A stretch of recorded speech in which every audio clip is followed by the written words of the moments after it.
Hey Woodturners, I'm Captain Eddie Castellan. I have an interesting project for you today. I was recently at the AAW convention or symposium in Tampa, Florida, and I watched a man named Hans Weissflogg do a project. Now, Hans is a master at this project. He's done hundreds, maybe thousands, and he does some really unique work. I'm going to show you just a little bitty bit. This is his free seminar that he does for the AAW workshops. Any member of AAW can go, pay their membership fee, get in there and, see the demo. I'm going to show it to you, and I hope you understand how exacting this work is and how difficult it can be, especially if you try to take some shortcuts. Now, with everything in mind, all you have to do now, and you know all about it, you gotta watch. The piece we're going to do today is as simple as it is complex. It is a series of concentric rings. You see them here, and they're off-center from the center. This is only off-centered about 1/2 inch. But when you line it up with the concentric rings on the other side, which are not off-centered at all, then you get a really unique pattern when you look through them. You can see it. It's got like a spider web type pattern. Now this is a Hans Weissflogg type pierced lidded box. That's what it's called, pierced lidded box. Now I'm going to show you how to do this and run through the steps. Get a pad and paper, because first thing we're going to do is lay it out.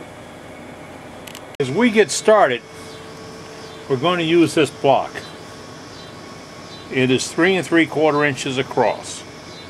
Okay? You use one just like this. This is going to be used for the bottom. I have a little bit thinner one for the top. I'm going to lay out that 3 3/4 inch on graph paper and then draw the out of centered lines on it. Take a look at this. Now, this is the piece, and we've drawn it, and I've moved the center point over 1 inch, exactly 1 inch. That's going to give me a nice effect where the lines will run off the edge of the piece. That's what I'm looking for. Now I'll lay it out that way to see just how many circles will end up off of the ring. Now I can move it out more and more and more. This time I'm picking 1 inch, okay? Let's take the lid piece. It is a heavy 5/8, almost 3/4. It is the same diameter as the base piece that we're starting with. Now, what we're going to do is chuck it up, spin it, and put 2 recesses in it. This is a fat 1/8 or 3/16 of an inch, and this one, as you can see, it's got a little cant to it at the top. See that little groove? That's going to be grabbed in our chuck when we flip this piece around. It's important we have that and we don't cut into it. This is where we're going to put our first marks. Let me give you an example. This is one I did a couple of days ago.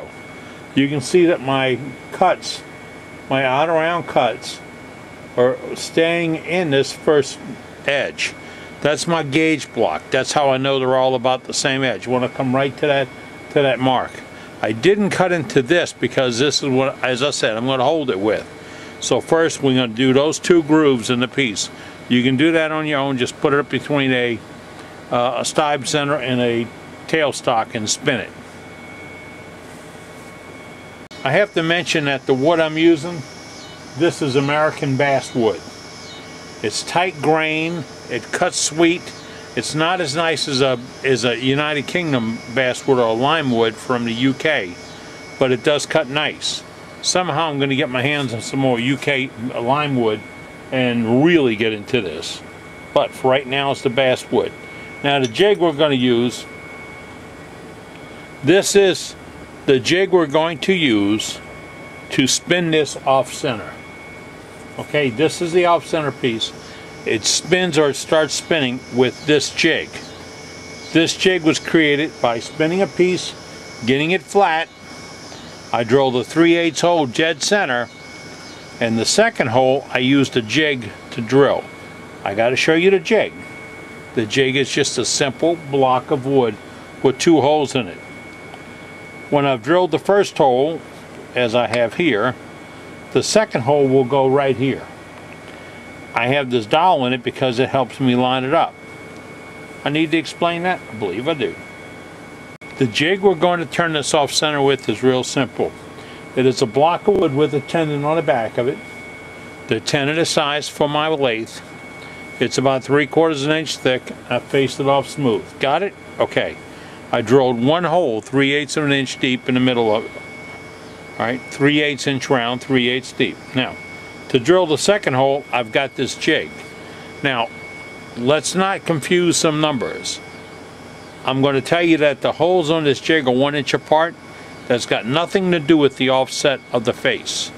It's just a good even number to work with. So I took a block of corian and I drilled 2 holes 1 inch apart.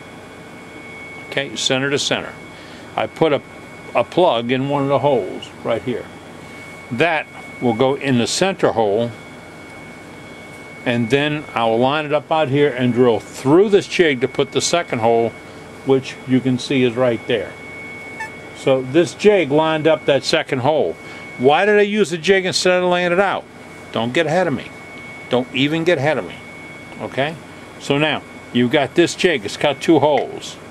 In those 2 holes, you have to put 2 plugs of 3/8 wood, and you want them to stick out only about a 1/4 inch. Not a fat quarter, just a 1/4. Just want them out a little bit. They're to hold the piece with the aid of some tape. Now, this is your jig. Build this.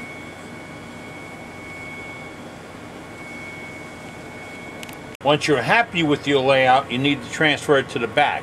Remember, this is the front, this is the back of the piece. We just agreed we're going to have a 1 inch offset. So from our center point, don't pay any attention to this blue tape. Some clown that looks just like me drilled a hole in the wrong place. So, don't pay attention to it. I told you not to watch it. Okay, now, we're going to go 1 inch out. We're going to say that is going to be 0.1. 0.1 gets drilled with 3/8 drill, 3/8 of an inch deep. 3/8 drill, 3/8 of an inch deep, right? You heard that before. Okay. This is our 1 inch offset template. We used it to drill the chuck. Now we're going to use it to drill the second hole here so they match. This is going to become our center. This is going to become our offset. Right there. We don't trust that being right. So we put the pin in, right? It won't move. We take it to the drill press and we drill this one. And we want this to be on the axis of the center. Remember what I told you, the 1 inch that we put for the jig is just a jig dimension. It had nothing to do with the offsets, okay? Now, we're going to mount this on a faceplate. We're going to put a little tab of double stick tape on the faceplate to put it on. Watch. To recap, that was the center point. We used our jig over the center point to locate the other one. That is just a jig setting. I get people confused with get being numbers close. Here is the center. Remember? That has to go on the center dot. So you line it up by pushing that one over on the center dot. Now you see how the piece is spinning? You want to check and see if you're happy with your design. Set your steady rest to 0 and my tool rest. I have a little mark here. I know that's 0 or level, and I can now know that. And these are not guidelines. These are actually going to be confusing later. But you may want to do this spinning it by hand just to see what your piece is going to look like when you get to turning it. Now, you're almost ready to turn. You have to see the tools we're going to make. The tools you'll need to start, this is a 5/64 drill bit. Okay, it's one of the smallest ones in your drill index. Not a lot of magic about it, and I'll show you how we're going to use it. But it needs to be new and sharp. Second tool you make. This is the tool for doing the grooves. This is my version of it. May not look like anybody else's, but that is the same dimension widthwise as that drill bit. Yep, same dimension. It's sharpened to a little point, and it's flat all the way out. This is made of tool steel. The reason this goes back so dramatically is that the deeper you go, the wider the curve has got to be, the larger the circle has to be to adopt this size curve. If it's too fat, it'll blow the pieces up as you build them.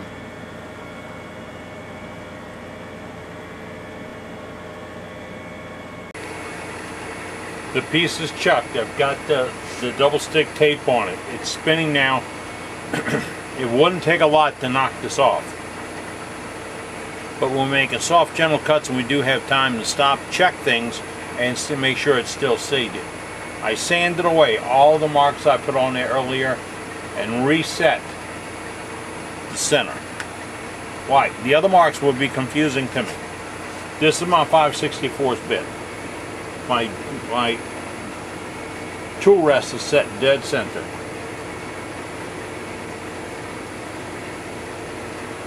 I'm going to go right to the center. I have to be center. I can't be one side or the other. And I'm going to go in about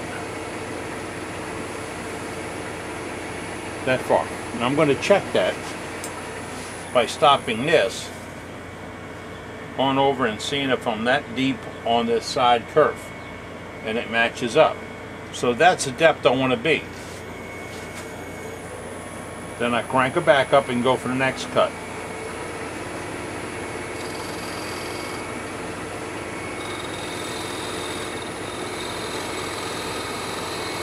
Nice and gentle. This is a scrape cut, okay?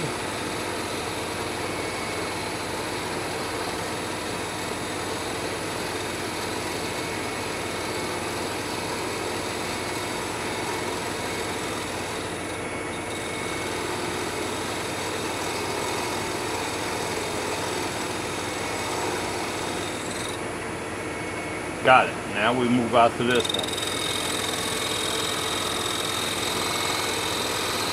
Any side-to-side movement in this thing, this way or any, will break off those rings.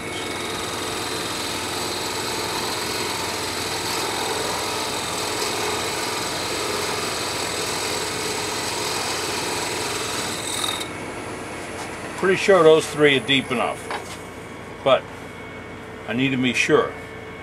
So I'm going to use my little depth checker here.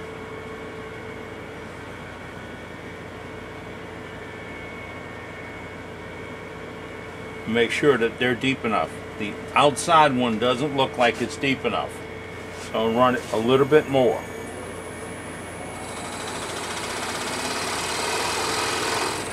Now I'm going to change tools. To change tools, I'm going to adjust the tool rest and check this. I need this to run dead center. So I'm going to come back up to my center. I'm going to keep checking it. I don't want to be below center. I don't want to be above center. Center is the minimum width that I'm going to be able to get that cutter in there. So, if nothing else, a slight fudge above, okay? Never below. Now, with that, we start making the next series of cuts.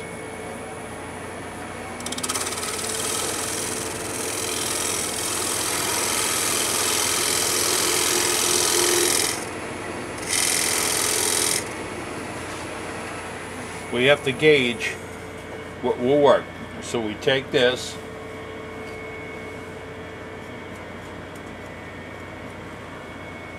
put a little mark on it, we step over to the edge, and we say that's the number. That's where we want to be.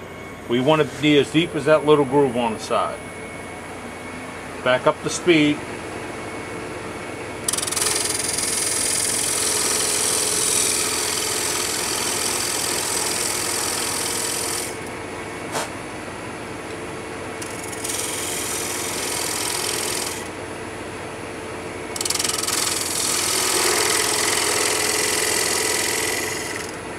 I'm half in and half out of the circles.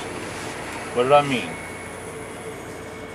See, when I started feeling air, I come over here and I see that I'm that deep. I'm just a fuzz deeper than I like to be. But I'm cutting air 5%, 10% at a time. I'm going to crank it up a little bit more.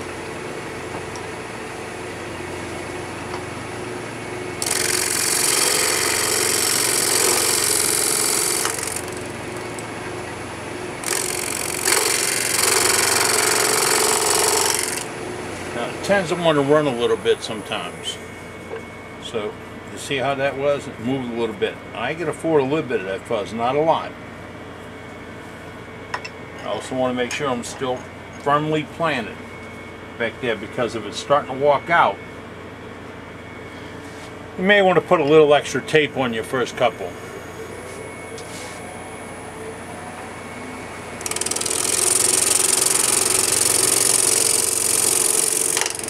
And we continue on.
When you get right to the edge, you really have to watch the depth, because you tend to be pushing more because you're cutting less. You don't want to cut much into that ring at all, and you want to control the depth. Now these are fat. These are a little bit fat on the thickness on the lines. Gauge it to a stick rule. See what I'm talking about? It's about as thick as a blade on a stick rule. Old cabinet shop guy, that's how we gauge things. Not them old cabinet shop guy. I bought this in 1965. Alright. Now this side is essentially done for cutting. We have to sand it out. That's more fun. With the speed fairly low, I'm going to have to say the speed's going to be about 500 RPMs. You take a little wedge of paper, and you want to read that groove and sand it. I'm starting with 320. I'm going to take a look at it and see if I knocked enough fuzz off. If not, I'm going to back up to 220. If not, I'm going to back up to 180.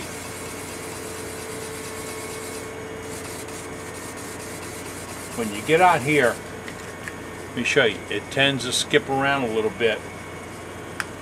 Ooh, that'll get you dizzy. Welcome to the 1960s.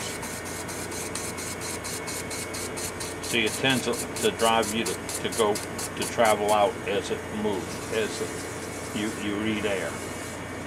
Don't forget, you have to get all of them.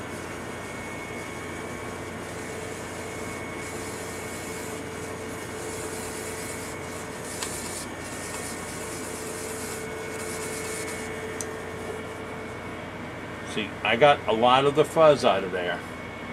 I have some areas I need to work on. Some of this is up on the top. I'm going to use a flat sander to clean that up. I have a tip for you when you're cleaning out these grooves. Sandpaper folded over is just not thick enough sometimes. Take a little toilet tissue, fold it in half, put it in the paper, and that thickens up the paper without being such a big wad. And that helps you do these shoulders of these grooves.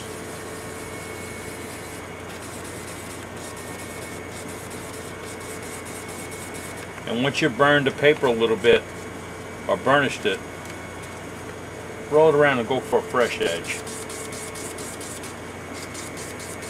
because you're really wanting to cut those fibers away.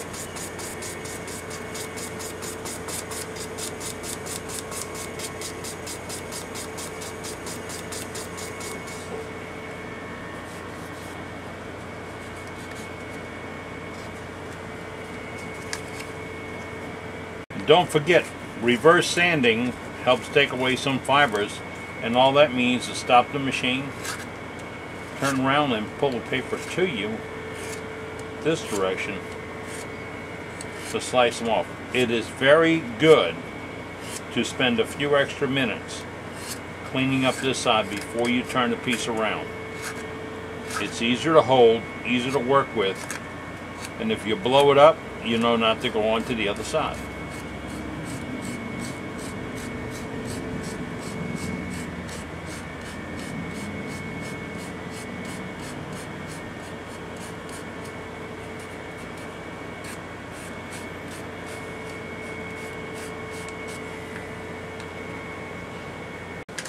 With all that being done, you just lift it off the chuck. Now, as I said, it behooves you to go ahead and sit down and clean up all this side. Get all the fuzz off you can down in there before you flip to the other side. I know it might seem like you could do it later, but the piece gets more and more fragile as you cut. In a minute, we're going to flip it about. Stay where you're at. It's time to flip it around.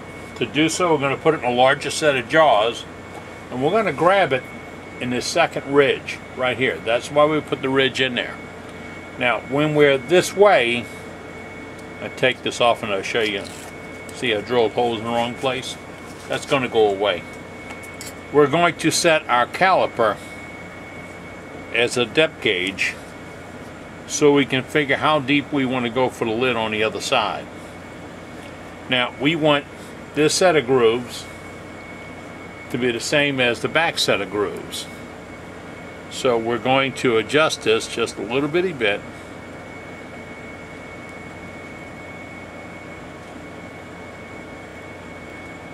We're going to say that'll be where we want to be. That'll be the depth of the back. Yep. So we're going to set this. That when we hollow this back out, that's what we're looking for. We put this in the jaws. And remember, this thing doesn't have to be this size. They work nicely in different sizes. And you can't crush that too hard because you'll mess up the face of it a little bit.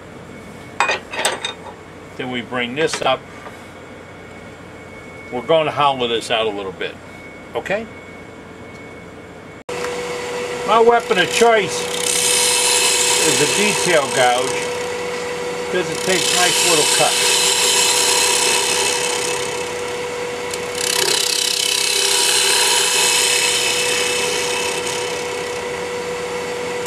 And my cheat to let me know if I'm getting the right depth is the depth set of those counterbores I made in there earlier.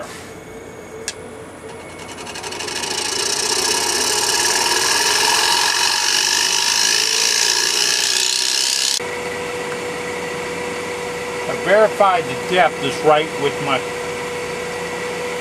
caliper. Now I want to clean up this groove. I don't want that to go a little bit negative so it slips over the good tight fit. We put it on our jaw, on the bottom of our jaw. Then clean up this bottom a little bit. Don't clean up the bottom first because you'll mess up your setting your head for the caliper. Now we're ready to make some holes. As we did earlier, we want to set our tool rest as close to 0 as we can get it. 5 1/28 below 0 if you can. So we're pretty set for when we start boring that we do the hole dead center. I'm still low. I can see my mark on my tool rest and I wasn't there yet. So get there, check it, and we're there. Now we get you up closer and we'll start the holes.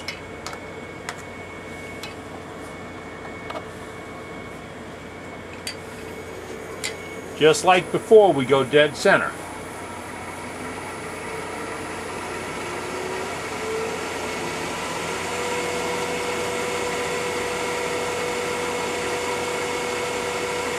Depth here is as critical as any other side. Show you how to check it. This might look like a really weird shot, but I'm going to go down here. I'm going to see how deep that bit goes. I'm going to mark it, and then I can go up here and compare it to how deep it is off the bottom, and I should be through there. Okay?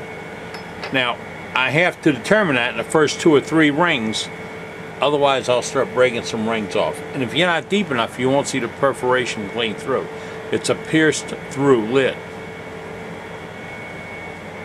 I've got the depth right, so now after these I should be all right. Same thing.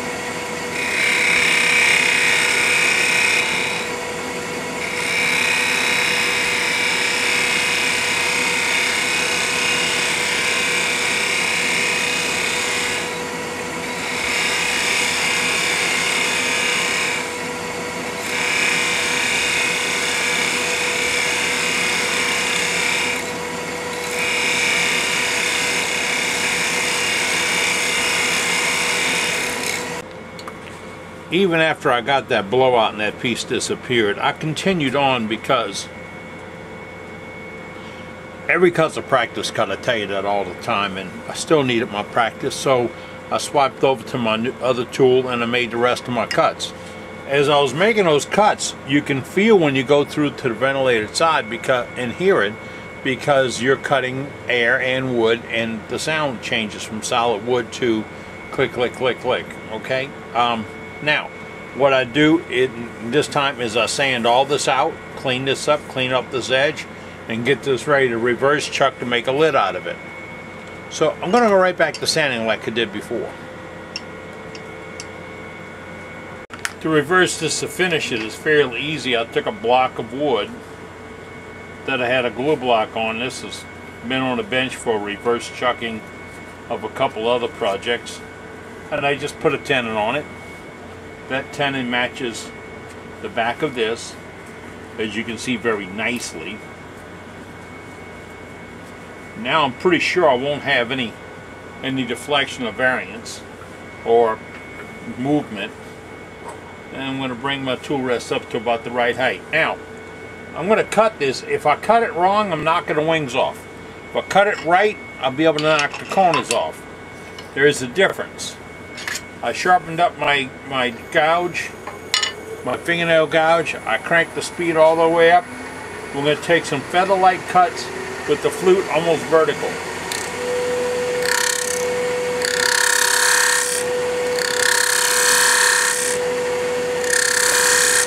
Because I want to take very, very light cuts. I don't want to bang the bevel. If I bang the bevel, I'm going to knock the parts off. You do know what I mean, banging the bevels. I've rubbed too much on the bevel and not enough on the cutting edge. So vertical gives me a good edge.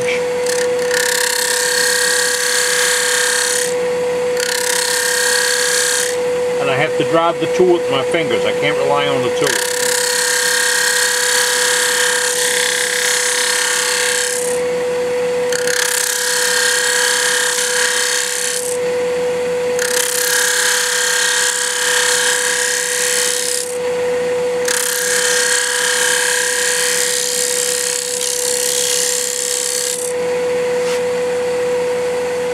You get way around the corner, reposition that tool rest so you've got good control over the tool.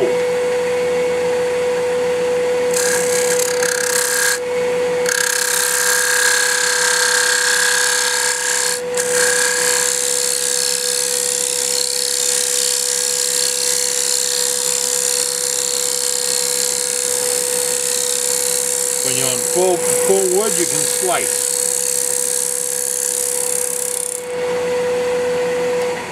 Let's see how we're doing. Now, I did knock the corners off. You see how I sliced them? That's what we were looking for. A nice slice. Now, we're going to take the sandpaper, but we have to have a pad or a backing piece because we don't want to catch those corners.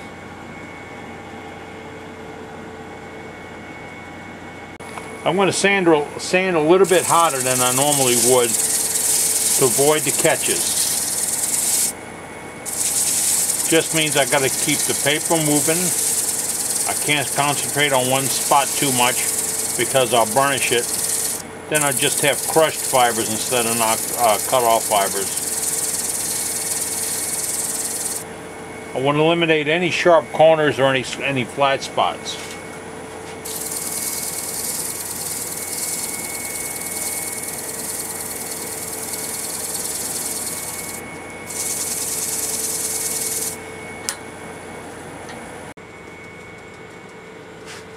That was a good jam chuck, really was. Now, this is a prototype. This is what we call practice to get better. Why? A couple of things.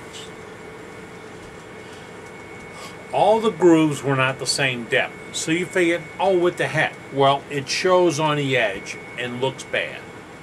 Number one. Number two, I got a little tear out on the top. I could fix that with a little bit of sanding, a little more sanding to get the tear off the top. Number three, the oops on the back side in the middle. But still, I've got that spider design that'll come through once I sit down and clean it up. That's what I said. Once I sit down and clean it up, because this will go to the TV set with me, and I'll sit down with a little strap of paper and I'll go through every one of these grooves with this, a little pick, and a cleaner for a cutting torch. It's got a braided or abrasive or flute groove that looks like little round files. Okay? And I'll clean it all up. And then this thing will really have that sparkle. Well, there you go. It's not a difficult project, and there's only a few good woods that'll work for it, but it's a practice in being accurate. And remember, most of these things are all practice for that big project you really want to come out perfect. Skill builders, what I call it. Skill builders. I can't say it, but that's what I call it. All right. I'm Captain Eddie Castellan. Thanks for joining me as we've been making shavings. And remember to like me on Facebook. I don't know why you wouldn't, but go to Facebook, Big Guy Productions, and like me. And that will make me, that'll make me feel so much fuller in life. It really will. And you think I'm full right now, huh? Take care. See you later. Man, what a bummer. Blowout like that.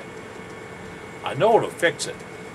I'm going to make a tool just for that. That's got a 5/64 round tip on it. It's going to take a little making, but I have a lathe. I can spin it. Oh man, oh man. Glad you hang out with me. I need the help. Well, actually, I'm beyond help. Let's not go there. Bye.